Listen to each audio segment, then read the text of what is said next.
A story created by Fábio Cataflam. Title: The Song of the Unicorn and the Moon. Chapter 8.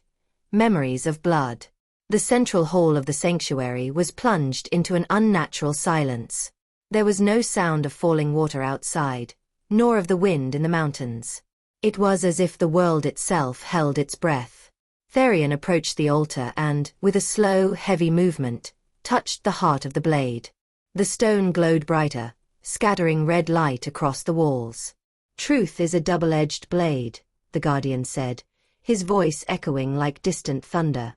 "It can free, or destroy." He extended his hand to Sunshine. "Touch it, and you will see everything." Elunaria looked at Sunshine, his face torn between fear and hope. "No matter what you see, you are still who you are now. And that is what matters." Sunshine took a step forward. The pulse of the crystal was like a heartbeat in her own chest. Touching its surface, the stone felt liquid, warm, almost alive. And then, the world fell apart. He stood in an open field, but the sky was red, filled with smoke and fire. Screams and the sound of clashing steel echoed all around. Sunshine looked down and saw, not his human hands, but black hooves. His skin shone like obsidian, and his mane was made of flames. Around him, soldiers in strange armor followed him, brandishing banners bearing a symbol he didn't recognize, yet knew intimately. And then, the memory hit him like a punch. He wasn't there to protect. He was there to lead the charge. A scream echoed behind him, a female voice, desperate. Sunshine turned his head and saw a small village being consumed by flames. Women and children fled as soldiers ran their blades over anyone who fell. And he ran toward them. Not to save them, but to finish the job.